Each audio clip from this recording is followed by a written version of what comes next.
జిల్లా, రాష్ట్రం, దేశం వాడవాడలా కూడా అత్యంత పవిత్రంగా, అత్యంత కోలాహలంగా, ఘనంగా జరుపుకునే పరిస్థితి భారతదేశం.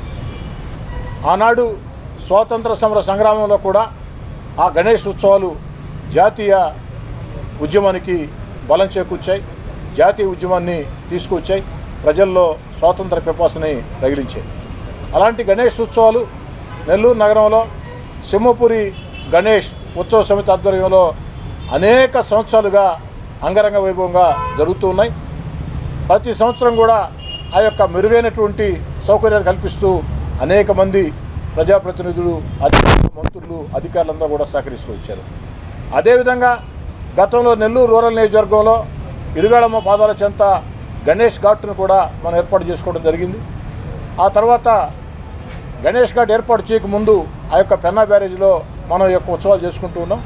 గణేష్ ఘాట్ ఏర్పాటు చేసిన తర్వాత అటు పెన్నా బ్యారేజ్లో కొన్ని, గణేష్ ఘాట్లో కొన్ని విగ్రహాలని నిమజ్జనం చేస్తూ వచ్చాం. గణేష్ ఘాట్లో అత్యంత వైభవంతంగా జరుగుతున్నాయి. ఏదైతే ఎన్టీఆర్ నెక్లెస్ రోడ్ గణేష్ ఘాట్లో అత్యంత వైభవంతంగా జరుగుతున్నాయి. కానీ ఈసారి కొన్ని ప్రత్యేక పరిస్థితులు దృష్టిలో పెట్టుకుని, ఎందుకంటే ప్రతిసారి కూడా ఒక దగ్గర సమస్య వస్తుంది. విగ్రహాలు మునిగే కాడ ఆ యొక్క నీళ్ల ఎత్తు గురించి సమన్వయమైనటువంటి అవకాశం లేకుండా, ముందు చూపు లేకుండా ఎక్కడికక్కడ నిర్ణయాలు తీసుకోవడంతో ఆ ఒక్క సమస్య వస్తుంది. ఆ సమస్య కూడా రాకూడదనే ఉద్దేశంతో ఈసారి చూసినప్పుడు ఆడ మరో సమస్య కూడా రావడం జరిగింది. పొట్టేపాలెం కలుజు మీద ఆ బ్రిడ్జి నిర్మాణం. అదేవిధంగా గత 4 ఏళ్లుగా విగ్రహాలని ఆ యొక్క గణేష్ నెల్లూరు చెరువులో మనం వేస్తూ ఉన్నాం. ఆ యొక్క గణేష్ విగ్రహాన్ని గణేష్ ఘాట్లో అవన్నీ కూడా పైన తేలియాడే పరిస్థితి. ఈ పరిస్థితుల్లో పూర్తి స్థాయిలో గణేష్ విగ్రహాలు నిమజ్జనం చేసేదానికి, ఎక్కడా విగ్రహాలు ఇబ్బంది లేకుండా ఉండేదానికి అనేక చర్యల్ని సింహపురి గణేష్ ఉత్సవ సమితి, అదేవిధంగా నోడా చైర్మన్ కోటమిరెడ్డి శ్రీనివాసరెడ్డి గారు అందరం కూడా కలిసి, అదేవిధంగా రాష్ట్ర మంత్రివర్యులు పొంగూరు నారాయణ గారు, పార్లమెంట్ సభ్యులు వేమిరెడ్డి ప్రభాకర్ రెడ్డి గారు, వీరందరూ సహాయ సహకారాలతో ఒక ప్రయత్నం చేస్తూ ఉన్నాం. 2-3 రోజుల్లో అది ఒక అంచనాకు వస్తాం. ఈ 2-3 రోజుల్లో సాధ్యమయ్యే పరిస్థితి ఉంటే ఇక్కడే గణేష్ నిమజ్జనాన్ని చేయటం, ఇక్కడ ఆ నీళ్ల ఎత్తు వల్ల సాధ్యం కాని పరిస్థితి ఉంటే ఇళ్లలో పెట్టే చిన్న విగ్రహాలని ఇక్కడ నిమజ్జనం చేసే విధంగా, మిగతా పెద్ద విగ్రహాలని పెన్నా బ్యారేజ్ చేసే విధంగా ఎలా చేయాలన్నది సింహపురి గణేష్ ఉత్సవ సమితితో మాట్లాడి సాధ్యాసాధ్యాలు పరిశీలించి నిర్ణయం తీసుకోవడం జరుగుతుంది.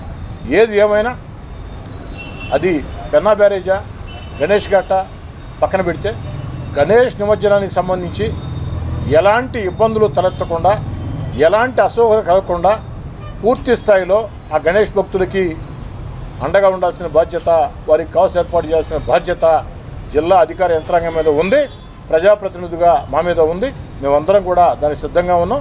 సింహపురి గణేష్ ఉత్సవ సమితి సూచనలతో దీన్ని భవిష్యత్తులో ఇంకా కూడా ముందుకు తీసుకుని పోతాం. అదేవిధంగా భవిష్యత్తులో కూడా నిధులు వచ్చిన తర్వాత పూర్తి స్థాయిలో గణేష్ నిమజ్జనానికి ఏదైతే ఒక అద్భుతమైనటువంటి ఏర్పాటు చేసేదానికి కూడా మంత్రి నారాయణ గారితో మాట్లాడడం, నిధులు విడుదలైన తర్వాత దాని గురించి చర్చిస్తామని తెలియజేస్తూ, ఒక గణేష్ ఉత్సవాలు ఇంకా మనకు చాలా సమయం ఉన్నా కూడా ముందుగానే ప్రతిసారి మనకి విగ్రహాల నిమజ్జనం కంటే సమస్య వస్తుంది కాబట్టి దాని మీద ప్రత్యేకంగా ఇది కూర్చోవడం జరిగింది. అన్ని విషయాలు వివిధ శాఖల అధికారులతో మాట్లాడారు.